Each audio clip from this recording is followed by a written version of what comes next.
Ang taong 2024 ay napakamasalimuot, punong-puno ng galit at hinanakit. Sa bukod pa lamang ng taon ay ito na kaagad ang sumalubong. May drug addict tayo na presidente, putang inang yan. Ganito kapangahas ang mga salitang binitawan ni dating Pangulong Rodrigo Duterte laban kay Marcos Jr. Panoorin po natin ang buong istorya ng videong ito. Rodrigo Roa Duterte!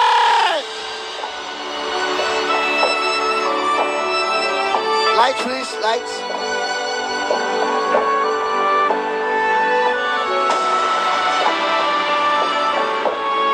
Sino nyo sa mundo?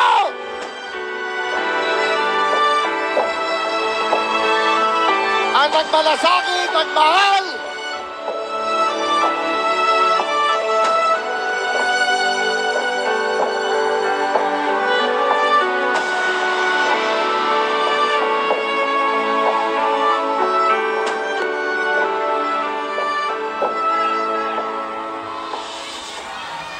Kindly sit down.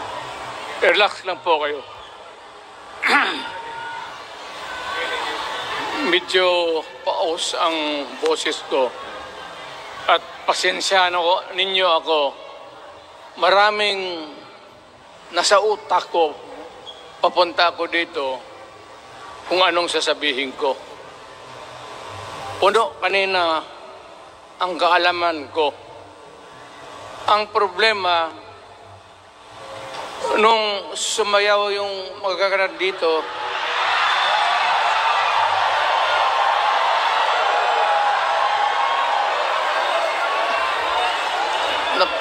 nakalimutan ko.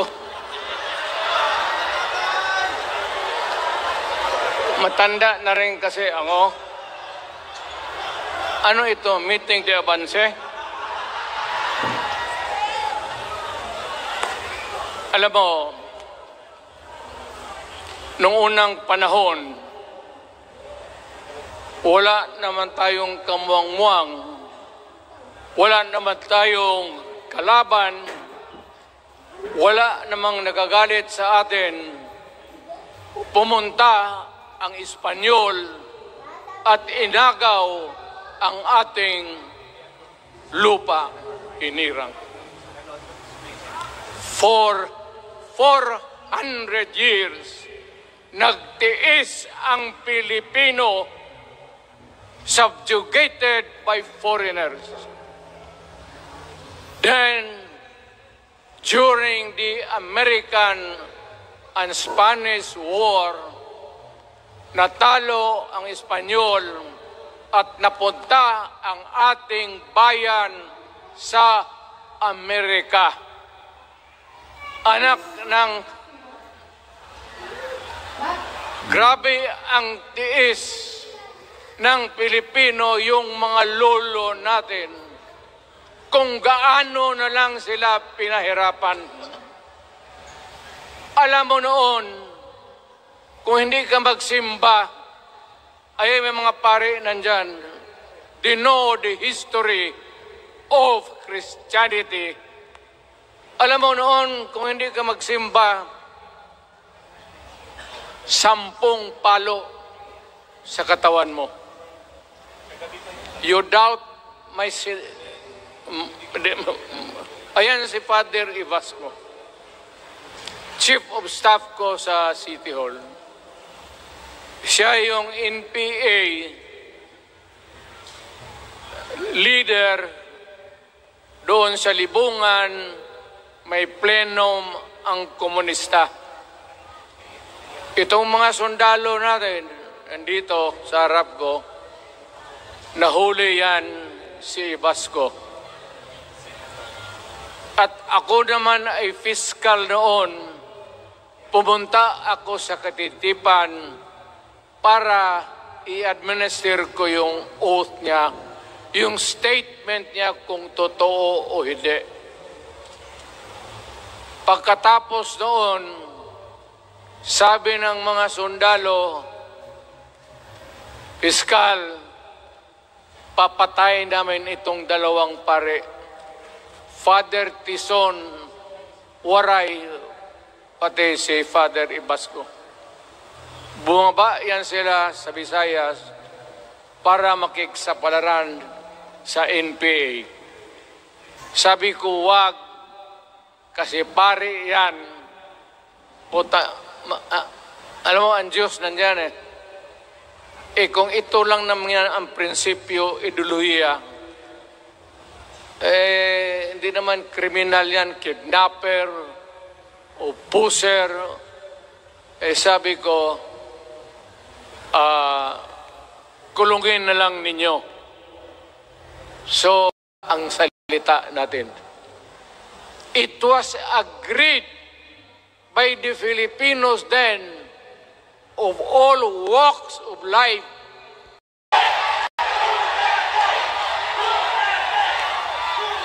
Milagro lang naman yan, hindi ba yan totoo? Utang ina ko mabalik ako, arestuhin ko kayo lahat for the swindling of the Filipino people. You committed fraud. Pinagsayangan ninyo ang pera namin. People's Initiative does not involve buying the vote or the signature of the Filipino. Talagang mga wala kayong prinsipyo, mga putang ina ninyo.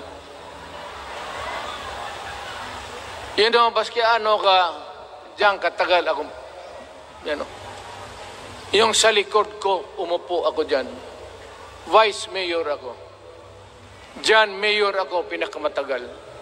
Naging congressman ako. Presidente. Kayo, nagpasok sa Congress, eleksyon, nanalo, Seiko. So parang ganito, yung mga para sa mga balaga, pati lalaki. Pasok niyan, Seiko. Paglabas niyan, pagkatapos, Rolex na. Pumunta ng Malacanang, nakatamaraw, paglabas niyan, ng Mercedes-Benz. Busog kayo lahat. Tingnan ninyo yung mga bahay noon ng mga congressman at tingnan ninyo ngayon kung ano kayaman sila, lalo na yung mga bahay nila sa Maynila.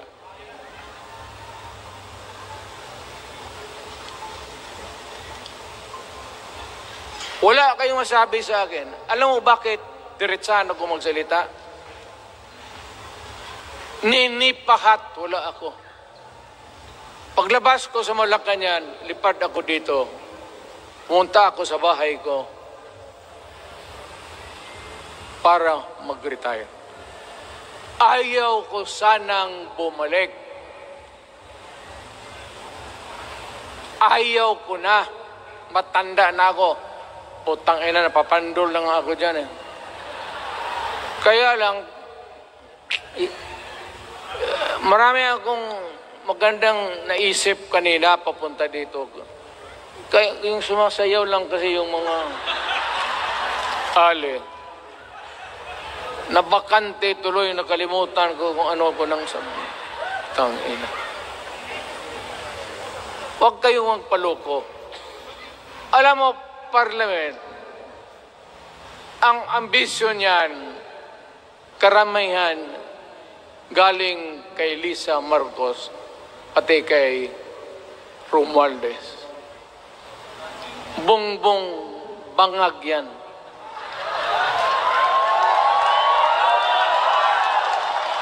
That's why sinasabi ko na sa inyo ngayon, si Bongbong Marcos bangag noon, ngayong presidente na, bangag natin ang presidente. Kayong mga military, alam ninyo yan. Lalo na yung nasa Malacanang. Alam ninyo. The Armed Forces of the Philippines, alam ninyo. May drug addict tayo na presidente. Putang inang yan. Ayun ang bakit ako nagkaroon ng kaso ng ICC. Sabi nila, pinapagpatay ko raw yung mga drug user at drug addict. Mabutit na lang, wala na ako sa pwesto, baka kasali ka pa. No, Mr. President, pinilit ninyo kami. Kayo yung sa Bisaya, kinikitoy mo yung Pilipino. Yan ho, January lahat siya nangyari ang lahat ng mga maisog rallies nilang yan. Sa katunayan, naglunsad po sila ng iba't ibang rallies sa iba't ibang probinsya at bayan. Subalit hindi po sila pinayagan na makapagsagawa ng kanilang mga maisog rallies. At pagpasok ng Pebrero sa taon ding ito, ay dito na nabuksan ang mga kasong kinasasangkutan nitong si Mayor Alice Go ng Banban Tarlac. Years para makumbinsi kami because we want to be convinced that all elected officials are Filipinos and not spies of other countries. So, as a nationally elected official, and I won in Tarlac, number 1, I think, or 2, and I won in Banban, perhaps you even carried me your sample ballot, we have to know. Di ba ho? So, if you're really Chinese and fronting for other people, go back to your country.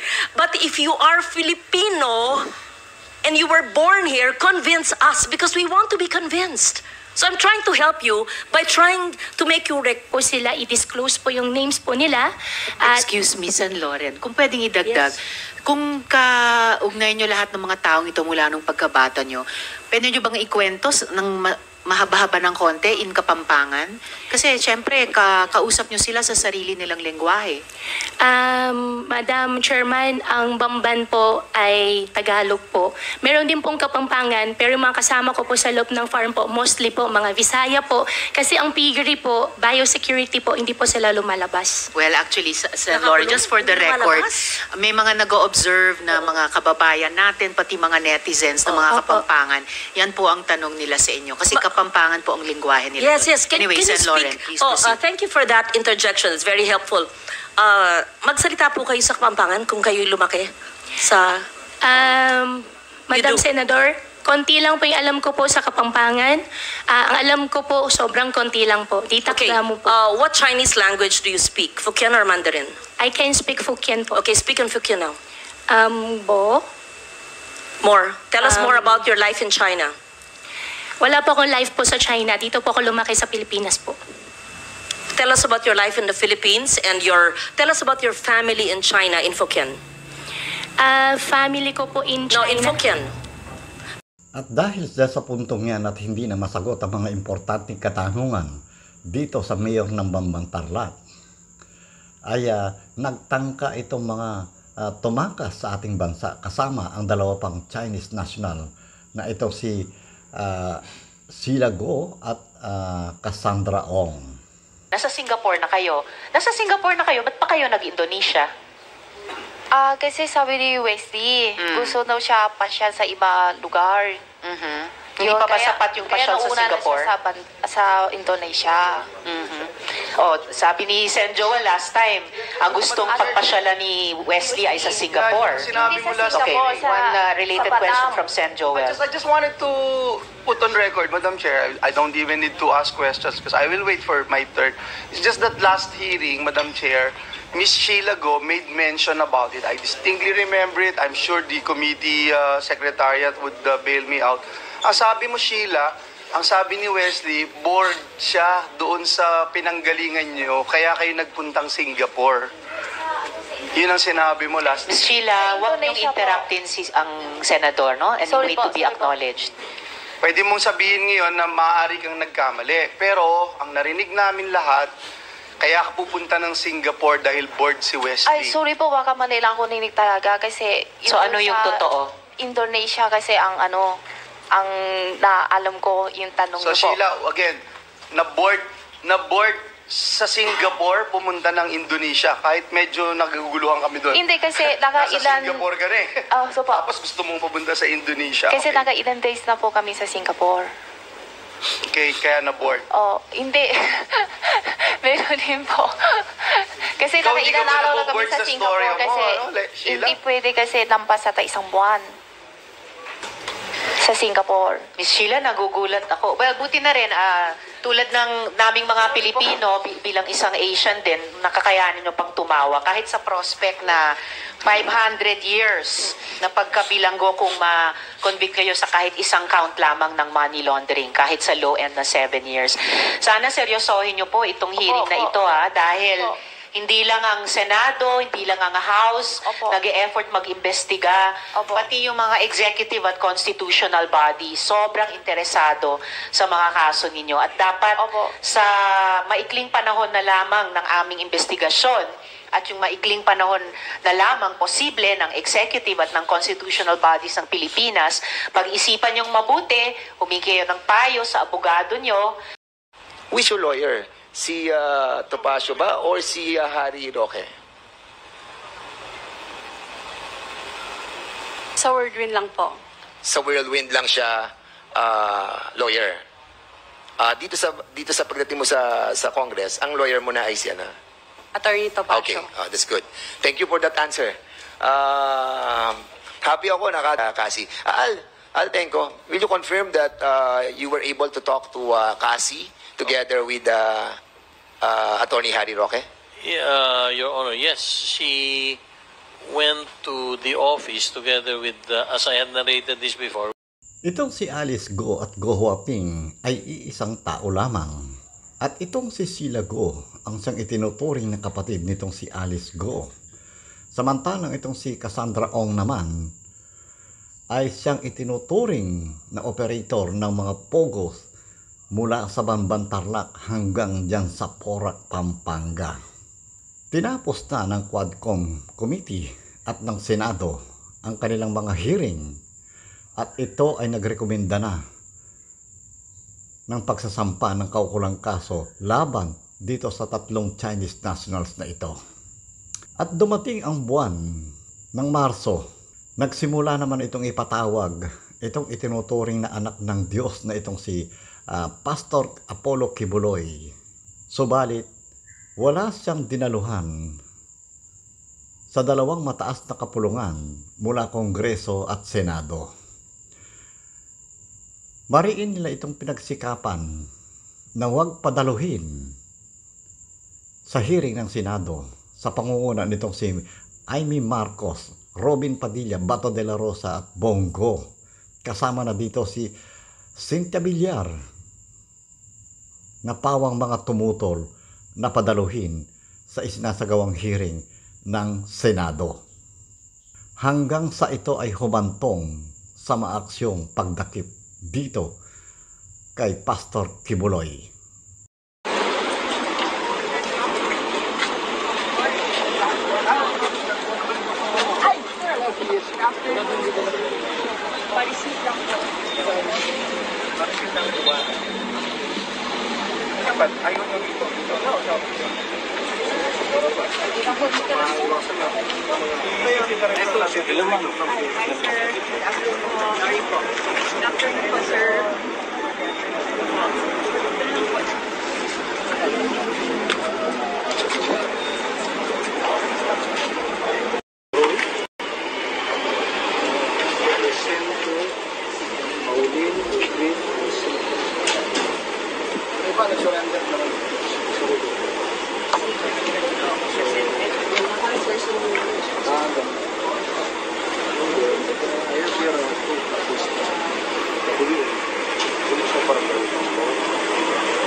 Picture lang po.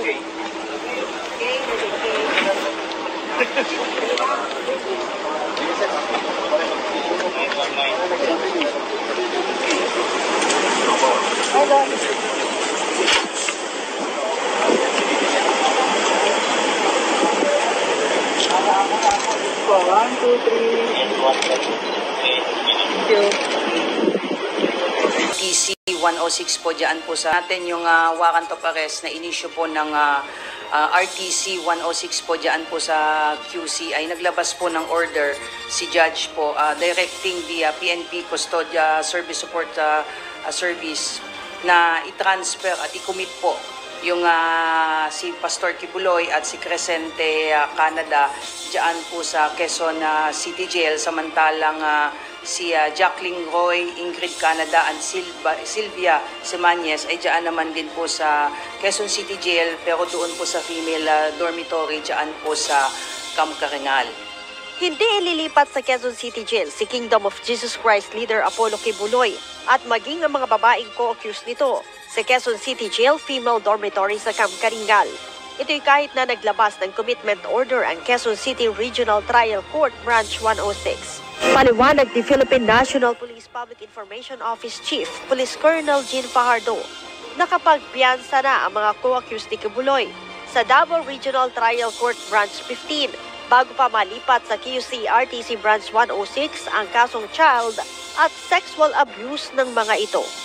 Naalala niyo po ma'am, nung lumabas po itong warrant of arrest po nung March, particularly yung kaso po sa Davao, prior to its transfer po sa RTC, nag-bail po yung iba pong mga kaakusado except po si Pastor Kibuloy.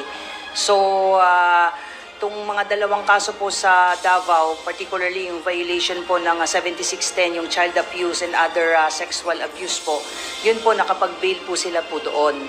So, sinong lumabas po yung warrant of arrest po sa Pasig, which is a non-bailable offense po because qualified trafficking po yun. So, yun na po, nag-start na po na, nagtago na po sila. So, non-bailable po yun. Bukod dyan, naglabas na rin aniya ng order ang Pasig Regional Trial Court Branch 159 na mananatili sina Kibuloy sa PNP Custodial Center. Today po ay nakatakda pong mag-submit po ng report at sagutin po itong court order po na ito ng CADG being... Yan yung hukay.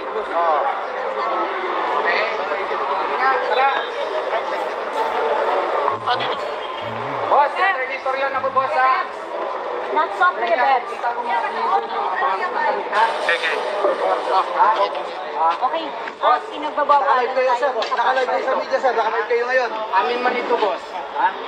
Please give us access. Hindi nyo pag-aari yan, sir. Hindi nyo pag-aari yan. Okay, andito. Hindi nyo pag-aari yan. Amin ito, amin ito. Sir, hindi nyo pag-aari yan, sir. Hindi nyo pag-aari yan, sir. Espino, Dumawal, Tablatin. Makakasuhan kayo, sir. Ha?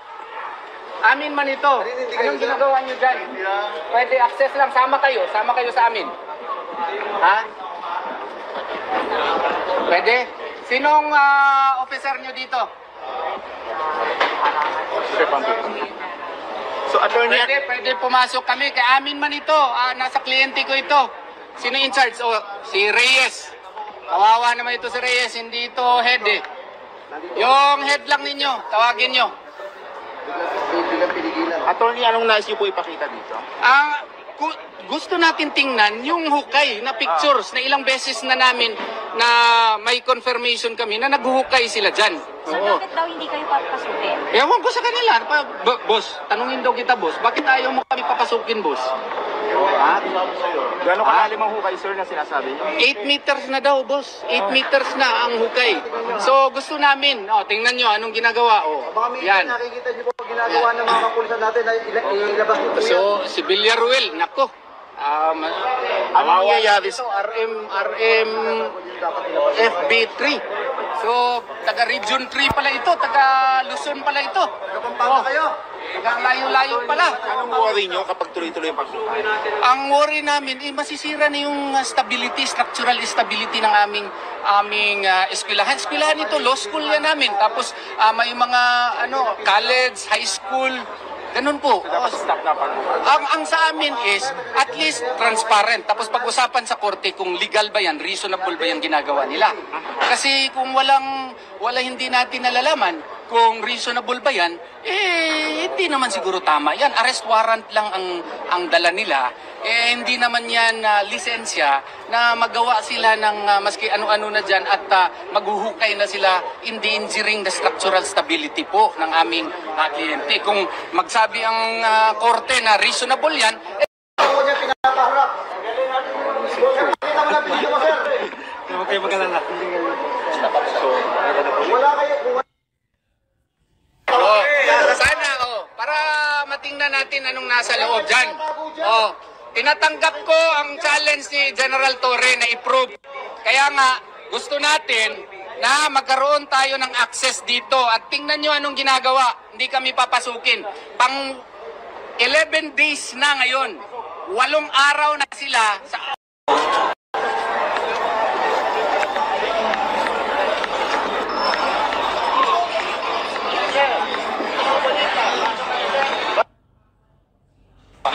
Ano tong cathedral? Entrance. Main entrance.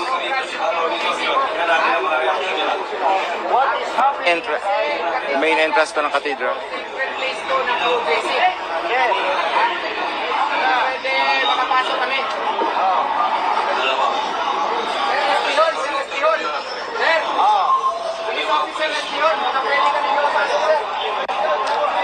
So,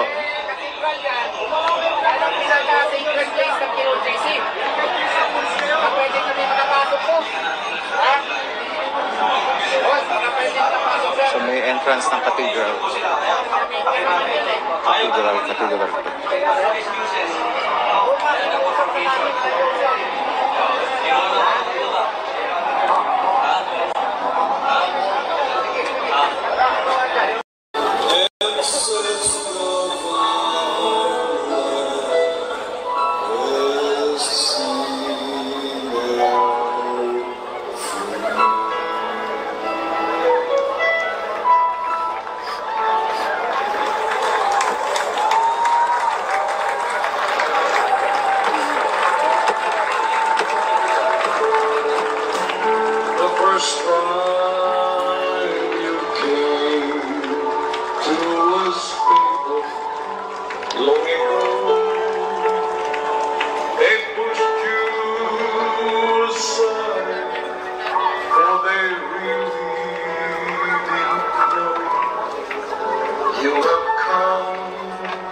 Mga kapamilya, nandito tayo sa National Highway ng Buhangin, Davao City sa labas lamang ng Kingdom of Jesus Christ compound kung saan nakatagtang tanggalin ng mga pulis at i-disperse ang mga miyembro ng KOJC na nakaharang dito ngayon sa National Highway. At ngayon ay nagsisimula ng umabante ang mga pulis. Dala ang kanilang shield at mga batuta. At makita natin ngayon na nag-aalisan din ang ilang miyembro ng KOJC. Yan po ang kasalukuyang sitwasyon ngayon dito sa National Highway, sa Carlos P. Garcia Highway dito sa Luzon. Irespeto natin sa tanang higayon ang tawhanang patuloy ug gamiton lamang ang pwersa nga haon sa sitwasyon.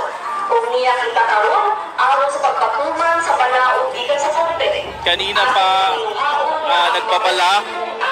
nagpabala ang mga pulis na kusa ng tanggalin ng mga miyembro ng KOJC ang mga heavy equipment at mga sasakyan, pero hindi nila ito tinupad at makita natin na may mga nanlalabag. May isa tayo nakita na may pinalo siya. At doon sa unahan parang nagkagulo na ang mga polis doon at ilang mga polis.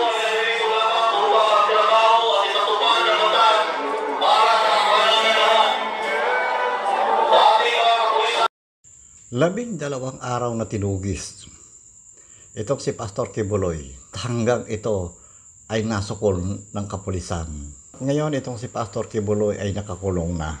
At sa wakas ay natuldukan na rin ang mahabang araw na pagtugis dito sa itinuturing na anak ng Diyos. Lahat ng ito ay nangyari nitong taon lamang. Ganon din ang walang katapusang hidwaan at sigalot dito sa ating WPS na kung saan naputulan ng daliri ang isa nating Coast Guard na nagbabantay dito sa BRP Sierra Madre. Operator Jeffrey Facundo ang nangyari sa Rotation at Resupply Mission Aurora sa BRP Sierra Madre sa Ayungin Shoal noong June 17. Isa si Facundo sa mga sundalong dapat papalit para magbantay sa nakasadsad na barko. 5 minuto pa lang umano mula nang dumating sila sa BRP Sierra Madre alas 6 ng umaga sakay ng Rigid Hull Inflatable Boat o RIB nang bigla na lang umanong sumugod ang aabot sa 8 RIB ng China.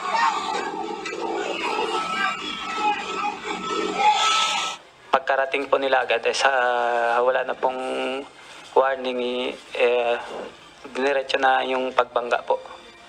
Nagbanggaan na po. Mga sigalot pa lamang sa politika ang lahat ng yan.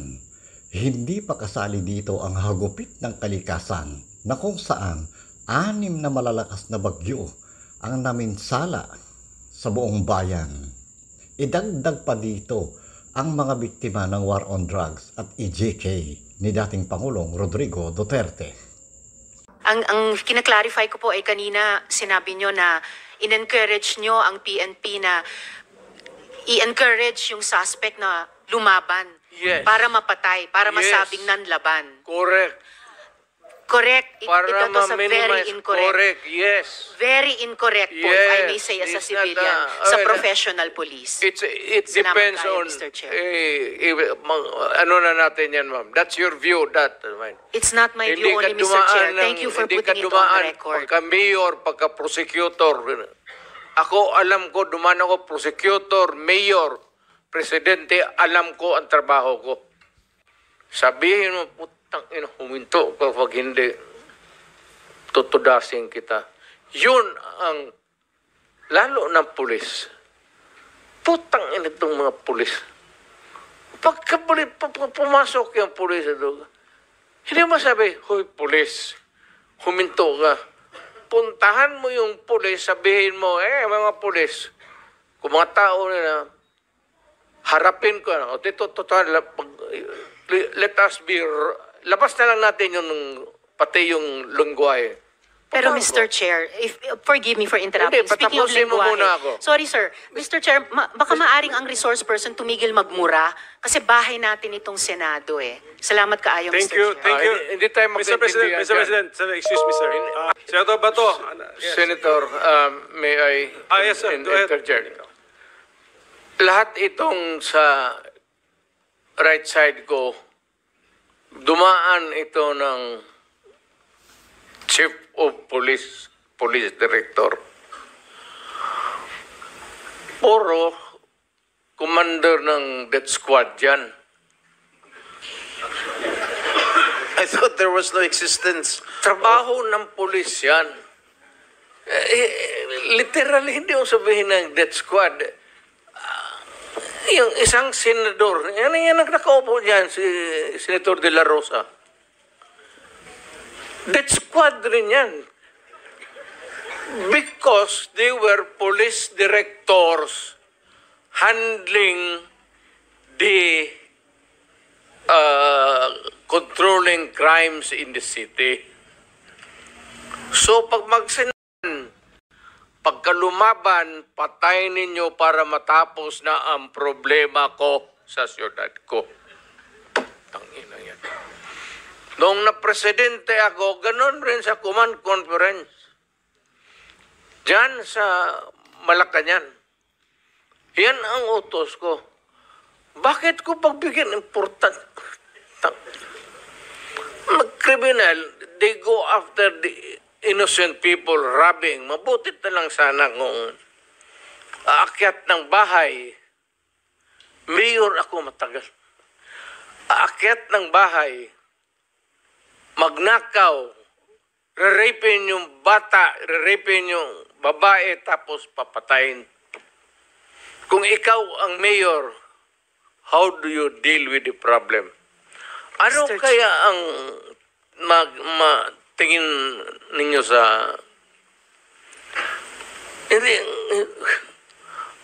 I'm sorry to tell you, I'm sorry to express to the nation. Unforgiving ako, hardliner, alam nila yan. Pati pulis alam nila. Di utos ko. Bakit ko pagbigyan important? Mag-criminal, they go after the innocent people robbing. Mabuti na lang sana kung aakyat ng bahay. Mayor ako matagal. Aakyat ng bahay, magnakaw, re-rapin yung bata, re-rapin yung babae, tapos papatayin. Kung ikaw ang mayor, how do you deal with the problem? Ano kaya ang tingin ninyo sa...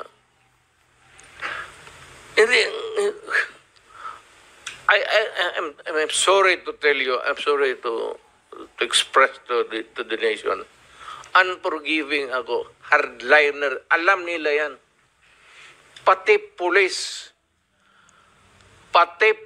alam nila. They are not ready siguro to talk about it. Sinabi ko yan sa mga pulis. Putang ina kayong mga pulis, pag pumasok kayo dyan sa droga, kayo ang mauuna. No need to strike it out if that is the real way that the... At kung sa Senado ay walang habas na nakapagmura si dating Pangulong Rodrigo Duterte, pagdating dito sa Quadcom ay pinutulan ng sungay ng mga kongresista.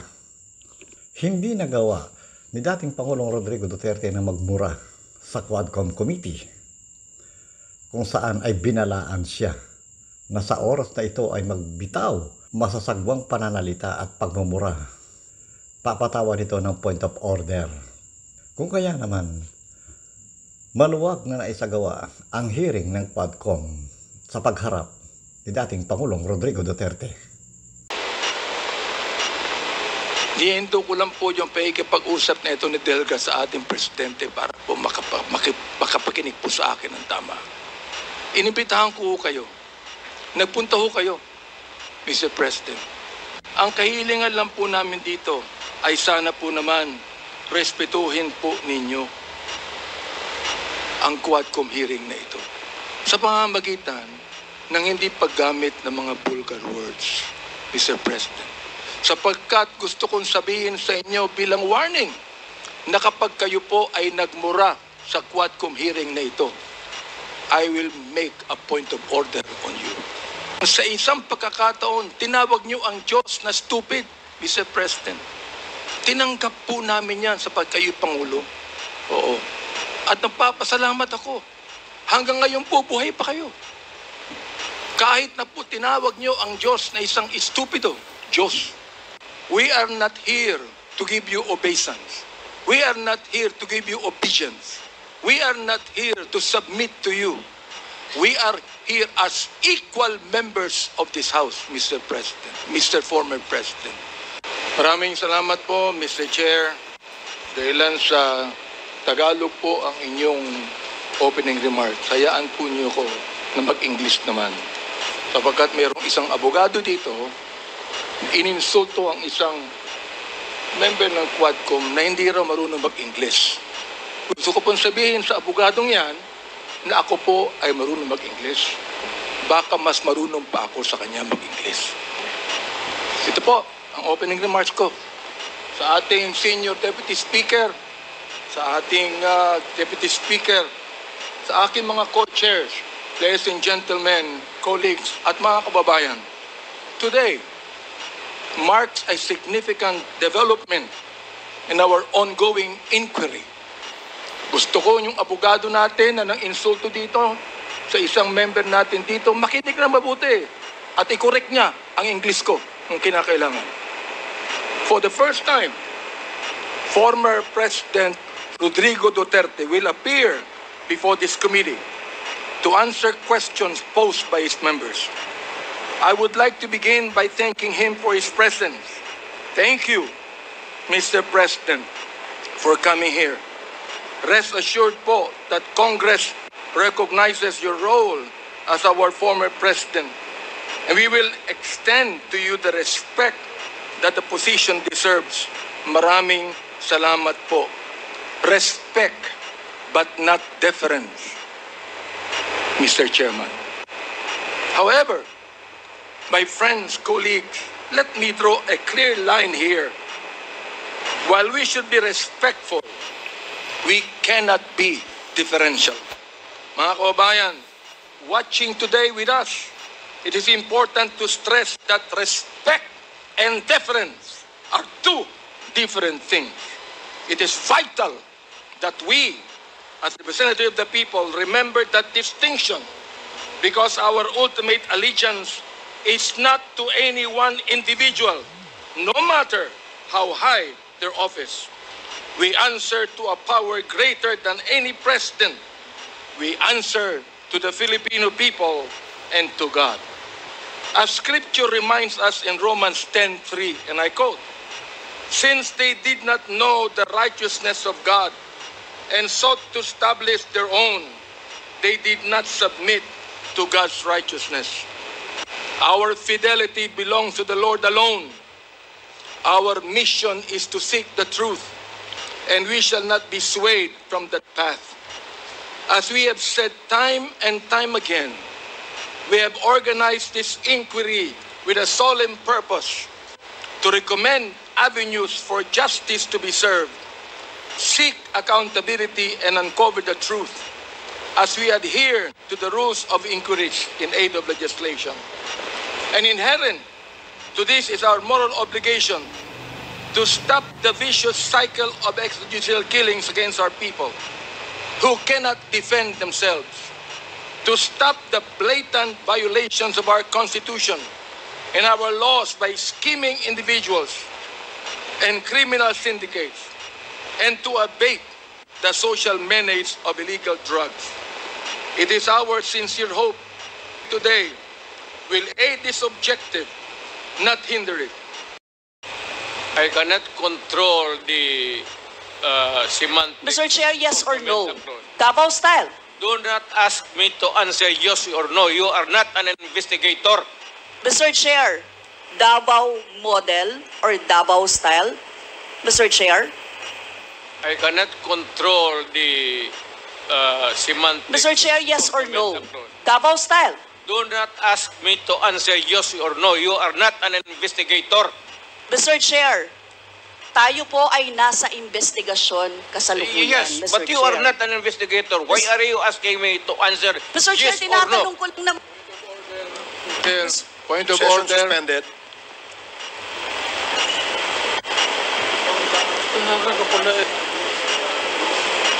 Point of order, Mr. Chair. Ano ka, pulis? Point of order, Mr. Chair. The session is suspended for the meantime, so please, let's take time to calm things. Please proceed, Congresswoman Rosas. Yes, Mr. Chair. Napakasimple lang po ng tanong ko. Tinatanong ko lang po kung yes or no, Davao style ba yung inyong modelo. Mr. Chair, ayaw niya sagutin. So, Mr. Chair, hindi ko maintindihan yon. Hindi lahat ng opisyal na halal ng bayan ay kayang sindakin ni dating Pangulong Rodrigo Duterte, katulad na lamang ng nangyari dito sa Quadcom. Kung ikukumpara sa performance ng Senado na kayang-kaya niyang pagmumurahin ng harap-harapan, subalit dito ay nabahagang buntot ng itinuturing na pinakamatapang na tao sa Pilipinas.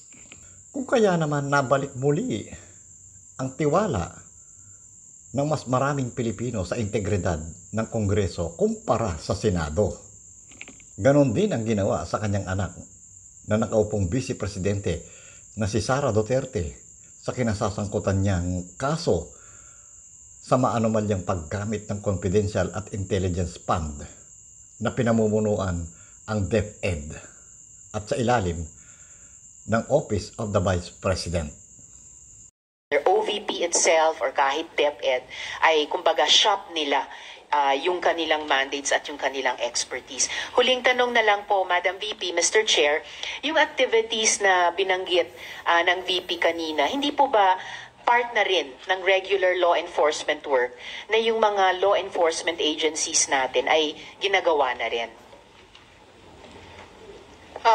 Mr. Chair, Your Honor, we have different mandates from the other government agencies. So our intelligence, our confidential funds are used according to Joint Circular 2015-01. And whatever we gather from our confidential funds and surveillance, we share it with mainly the Armed Forces of the Philippines and the Philippine National Police, as well as they share as well intelligence information that they gather, which are not included in our database. Thank you. Thank you kayo, Madam VP. I'm glad to hear na nag-share or mag-share ang OVP ng information na nakolekta ninyo sa AFP at PNP. Again, because it makes the point na sila talaga yung primary na may mandato talaga, not any other civilian agency, sila talaga ang kasama sa may mandato sa intel work. Lastly, just to make of record also,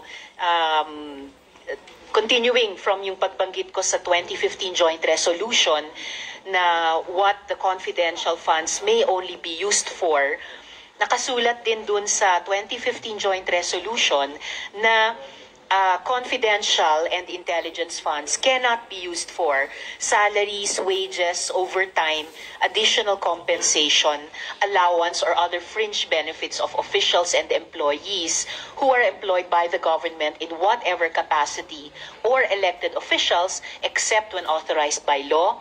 Confi and Intel funds cannot be used for representation, consultancy fees, or entertainment expenses, or construction or acquisition of buildings or housing structures. So, ang pambabastos na ginawa ni Sara Duterte sa Senado ay hindi pinayagan sa Quadcom. Malayo ang mga sagot sa itinatanong kung kaya't dito ay nabansagan siyang pusit na bumubuga ng maitim na tinta sa tuwing ito ay nasusukol. At dahil din sa maanumal niyang paggamit ng intelligence at confidential fund na hindi maipaliwanag nitong nakupong Vice Presidente, ito rin ang naging dahilan kung bakit ang kanyang mga staff ay pinatawan ng contempt order. Isa na dito ang kanyang Chief of Staff na si Attorney Zulaika Lopez at itong kanyang disbursement officer na itong si Gina Acosta na siyang naging dahilan din ng kanilang biglaang pagkakasakit. At ang mga ito ay mga nakontempt ng Quadcom, nagsagawa ito ng kanyang press con na kung saan ay nagbanta sa ating nakupong Pangulo. Vice Secretariat natin sa Committee on Appropriation. Yes, alam mo diba? So, yes, Madam Vice President, please proceed with the response. There's a question. Please proceed with the response. Madam Chair, I do not understand bakit a person convicted of child abuse is still sitting in a seat. Point of order, ito yung sinasabi natin na dinadivert ang usapan sa ating budget hearing. Kung nagawa po niya yan sa Senado, Madam Chair, dapat hindi natin yan pahintulutan dito sa Kamara. You allowed her a snide comment and then you will not allow Please wait a snide comment? Excuse me, our members and our guests. I warn you. Please wait. Don't go to this rabbit hole. Please wait to be acknowledged before you speak. Okay, so at this point, Honorable Manuel. Madam Chair, again, it's another point of order kasi kapag may mga deliberation tayo, we should stick to the topic. Hindi pwede, Madam Chair, na dinadivert natin yung usapan para hindi natin sagutin yung tanong ng mga mambabatas natin. This is actually the best opportunity, formal proceedings, nakikita po ng publiko para malaman anong sagot ng Vice Presidente. So hindi po natin napapayagan ang ganong mga argumento na hindi naman tumutumbok dun sa topic natin. So, Madam Vice President, there's a question. Easy for you. Please make your responses direct to the point. Sige, ma'am. I will make this easy for you. What rules are we using for this budget hearing? We have our rules. Yes, ma'am. Adopted by the Committee on Appropriations. Right, okay. We searched for that rule. So, we only found the general rules. So, we have a copy of the rules for the budget hearings. Well, as far as I'm concerned, mas importante ang rules para sa amin. Kayo po, ang kailangan nyo lang marinig is yung acknowledgement for you to begin to speak. Yun lang po ang pinaka-importante para sa guests. Sa totoo lang po. Yes, ma'am. So, ang pinaka-importante, yes, you may proceed. At saka po yung adjournment. Yun lang po. Yung termination po. Yun ang pinaka-importante lang po. For the rules, yun ang ay importante para sa members. But we may provide the copy to you. Yes, ma'am. So please proceed and answer the question. May we request a copy? Yes, yes, absolutely. But Yes. please, there is a question. And do you want us to repeat the question? And we will not penalize you all the time. I don't You can repeat the facts from the notice of disallowance. I don't need the Honorable repeat of the Franz. question. Yes, Honorable Franz Castro, you may repeat your question on the notice of disallowance, I believe. Yeah, tama, Madam Chair. So according to COA, the notice of disallowance is amounted to 73,287,000 out of 125. At ito po, Madam Chair, yung mga breakdown ng mga disallowed na mga na mga purchases. So reward payment of 10 million, payment of rewards, various goods, 34.857 million, payment of rewards, medicines, 24.93 million, tables, chairs, desks, computer and printers, 3.5 million. So, ang question, Madam Chair, so yung letter A, B, and C, so nakita naman natin nandoon yung sa joint circular. How about yung ito, no? How about yung mga tables, chairs, desktop, computer, na umabot po ito sa 3.5 million. So, pwede bang maipaliwanag kung bakit ito pinurchase, Madam Chair? Madam Vice President. Madam Chair, I still request for the rules of the budget hearings. Okay, gusto mo sagutin ko, ma'am? Yes, Madam. This is a hearing of the budget of 2025. Nasaan dito ang confidential funds? Yung tanong niya, Madam confidential Chair. funds. Nasaan dito? Honorable Madam Franz. Chair. So, ibig sabihin nito, yung paggastos ng 125 million ay na pera ng taong bayan ay hindi maipaliwanag. So, yun lang, Madam Chair. Kaya hinihiling natin sa Vice President o OVP na kailangan na maipaliwanag itong mga sinasabing item dito. Hindi pwede yung ganyan na yung tactics na ganyan na parang parang sorry for the pusit, na kapag nasusukol na ang pusit ay nagaano ng maitim na tinta. So ayaw natin ng ganun, Madam Chair, kasi yung atin namang pinag-uusapan dito ay budget. No? So wag naman mag-ugaling pusit ang Office of the Vice President. Kung may question at ayaw niyo pong sagutin nyo ng diretsahan na hindi po ako sasagot dun sa tanong. Ang problema po kasi, ang response ay naging hindi related dun sa tanong. Halimbawa, may tanong, ang sagot ay paglalarawan doon sa nagtanong. So, hindi naman yon klaro na hindi yon directly related dun sa tanong. Kaya, yun po, I think it's a reasonable ask. If there's a question, you may or may not answer. You're not compelled. But you just please say, I do not wish to answer. That's it. at least we know it's a direct response. And with that, we move to the next Madam Chair. person on the list. Madam Chair. Madam Chair. Hindi na po tayo matatapos. Yan ang sinabi ko sa iyo kanina. Ayaw mo maniwala sa akin eh. Aabot talaga tayo ng bukas dito. Diba, Madam Chair? Is this an inquiry regarding what he said? Yes, and Yes, please, ma'am. I remind also our Yes, ma'am. resource persons to please act in a respectful manner. Pasensya na po, hindi po kasama sa poder ninyo ang pagpa-fire ng presiding officer ng hearing na to. So yes, you may So proceed if po. you allow member At bago matapos ang taon, 3 impeachment complaint ang naisampa laban dito kay Vice Presidente Sara Duterte. Ang unang impeachment complaint ay isinampa ng grupo ni dating Senadora Laila de Lima. At ang pangalawa ay isinampa ng mga Makabayan Black. At ang ikatlo ay isinampa ng iba't ibang grupo na kinabibilangan ng mga ordinaryong netizens. Ito ang kabuuan ng mga pangyayari nitong 2024 na kung saan ay tila napakadilim at napakamasalimuot ng taong ito. Sapagkat sa pasimula pa lamang ay bumanat na ng mapapait na salita itong si dating Pangulong Rodrigo Duterte na siya namang ginaya ng kanyang anak. Walang habas na pagmumura dahil sa mga kinasasangkutin nilang kaso na hindi maipaliwanag ng maayos. Una dito ay ang war on drugs at EJK ni dating Pangulong Rodrigo Duterte at ang maanumalyang paggamit ng confidential at intelligence fund nitong Vice President na si Sara Duterte. At bago matapos ang taon, nito lamang Nobyembre, ay nagpahayag ng maanghang na pananalita itong si Vice President Sara Duterte.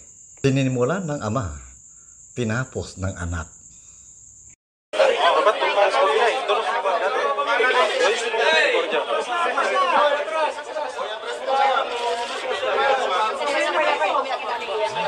Okay na? Okay po na. Mic naman. Kailangan eh. Aray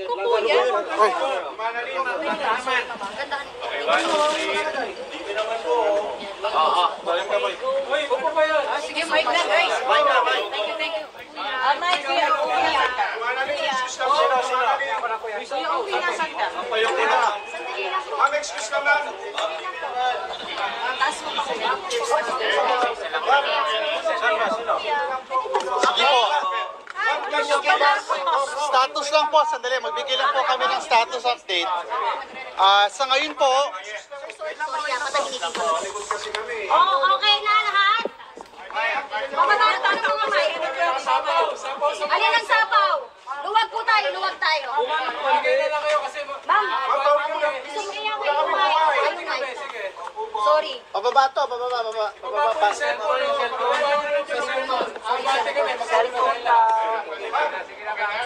Ayan, start.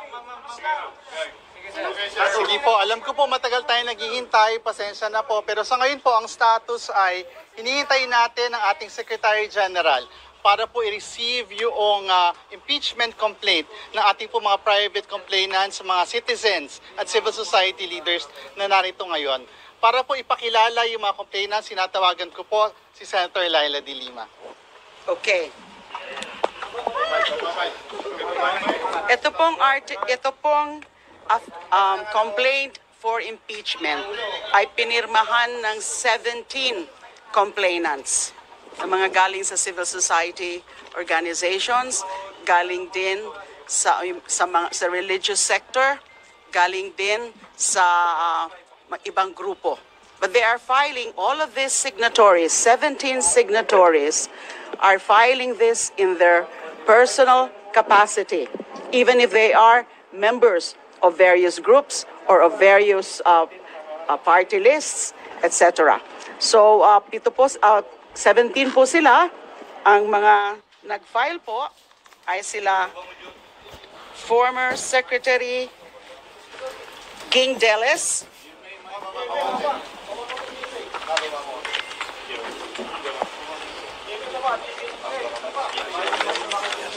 Former Secretary Ging Deles, Father Flaviano Villanueva, SVD, Gary Alejano of the Magdalo, and Alice Murphy as the Urban Poor Group.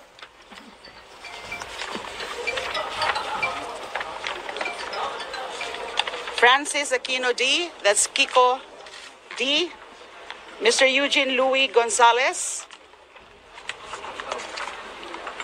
Doc Silvia Estrada Claudio, Lea Lopez Navarro, Rowena Amon, Mr. Randy Francisco de los Santos, that's the uncle of Kian de los Santos, a victim of the EJK, Ms. Filomena Cinco, Mr. Teodoro Teddy Lopez, Sister Susan Santos Esmile, SFIC, Mary Grace de Guzman, Sister Mary Grace de Guzman, Father Robert Reyes, Miss Maria Yvonne Cristina Jereza. So those are supposed to be 17 signatories. Ma'am, grounds for impeachment? Ang grounds po ng impeachment, bale 5 po. It was actually condensed into 4 grounds as indicated in the articles of impeachment, pero 5 po sila. So out of the 6 grounds for impeachment laid down in the Constitution, 5 po yung grounds. Culpable violation of the Constitution, graft and corruption, bribery, betrayal of public trust, and other high crimes. So ang wala lang na ground for impeachment is treason. So majority of the grounds are present. And there are a total of 24 articles of impeachment as discussed in the 33 page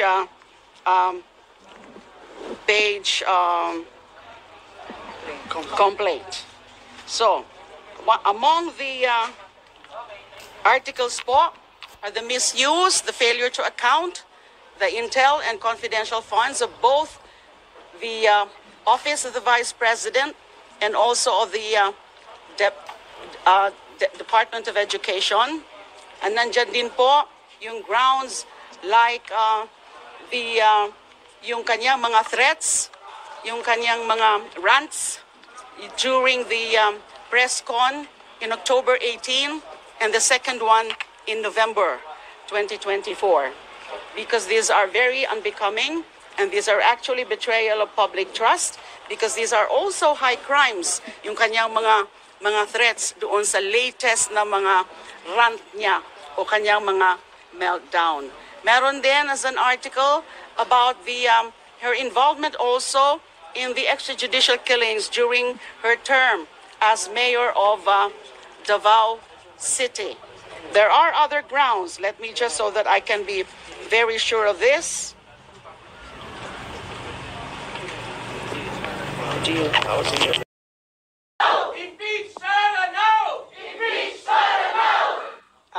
Fast facts, it's been almost 2 years since December 2022 since the first tranche of the 125 million peso confidential funds for the OVP were first released. So 2 taon na mula nung nirelease yung pondo. Mahigit 1 taon na mula nang ito ay natuklasan ng mga makabayan representatives. We have 75 impeachment complainants. We only cite 1 ground, betrayal of public trust. And we have 3 issues related to the betrayal of public trust.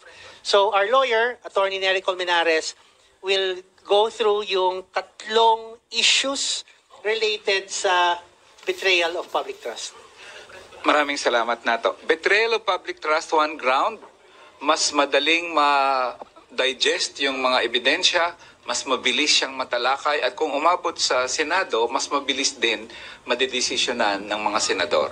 3 acts lang constitutes betrayal of public trust. The first is Respondent Duterte betrayed public trust by her gross abuse of discretionary powers over 612 million in confidential funds from December 2022 until the third quarter of 2023. Yung pangalawang act, constituting betrayal of public trust, is Respondent Duterte betrayed public trust by her gross disregard of transparency and accountability, making a mockery of the audit process by 1. Ordering subordinates to prepare implausible accomplishment reports supported by fabricated liquidation reports and falsified documents. And 2, to submit the same to the Commission on Audit to support the questionable use of confidential funds that is not in accordance with laws and regulation, causing great injury to the government and the taxpayers. Number 3, pangatlong act, constituting betrayal of public trust, Respondent Duterte betrayed public trust by her dereliction of official duty with her willful refusal to recognize congressional oversight during budget deliberations and its authority to conduct inquiries of aid of legislation. So yung tatlong acts lang yon, ang tingin namin at least nakafocus sa isang issue, confidential funds, at isang ground, betrayal of public trust. All right, thank you. Group of complainants. We have priests from the Diocese of Novaliches. We have priests from the Order of Carmelites. We have priests from the Congregation of the Mission. We also have lawyers from the Union of People's Lawyers of Mindanao. We also have Ma'am Pinky. Stand up for good. Okay, your name is? Pinky. Ma'am Pinky Tan. Pinky Tam. This is the third complaint. The grounds for the impeachment invoked by the complainants are the following. Number 1, culpable violation of the Constitution. We also have the ground bribery. We also have the ground graft and corruption, plunder, malversation, and technical malversation. Ultimately, the ultimate ground is betrayal of public trusts. Sir, sinong nag-endorse na congressman? Hindi ko naman gusto itong ginagawa ko eh. Hindi mo pala gusto ginagawa mo eh. Bakit mo sinisira pangalan ko? Joel Chua.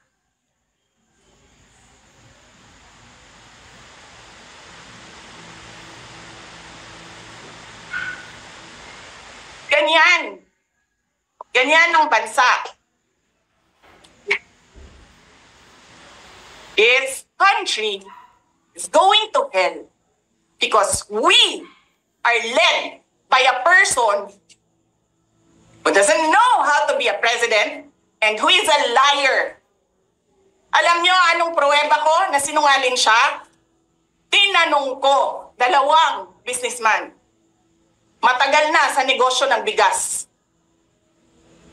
Because I was concerned. This is a campaign promise. 20 pesos na kilo ng bigas. And so, I really sat down and talked to a businessman.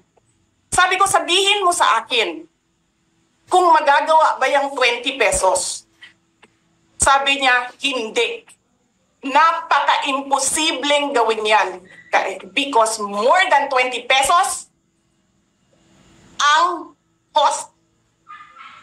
Paano ka magbenta ng palugi? So, tinanong ko, nagsinungaling ba siya nung sinabi niya? And then he said outright, yes.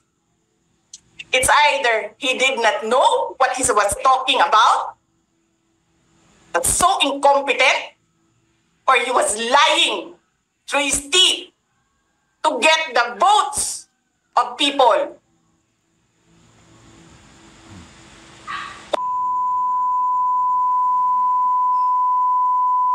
Martin Romualdez, Lisa Marcos, Bongbong Marcos.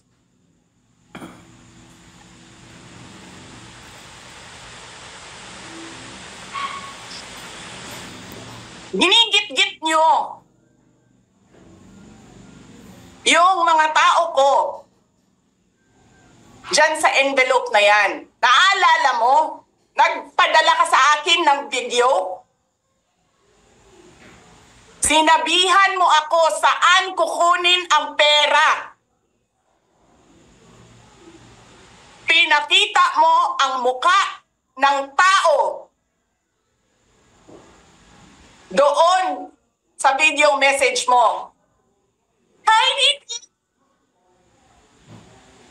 This is she's been working with us for the longest time. We trust her. You sent me written instructions about money. Millions a month. Anong nakalagay doon sa envelope? DepEd. Anong ginawa ko? Binigay ko sa DepEd.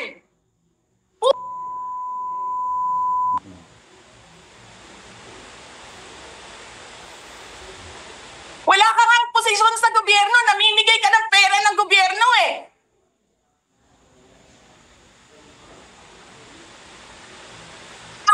Sisirain mo yung tangal na mga kasama ko sa Office of the Vice President. Sasabihin niyo sa mga tao, nakaw yan, confidential funds yan. Niwala nga kayong isang proof na confidential funds yan. Naniwala lang kayo sa isang babae na ang pangalan ay Gloria Mercado na nagsabi confidential funds yan, na hindi nyo nga nilabas na wala pang confidential funds, meron ng white envelope. Kasi 2022 pa lang,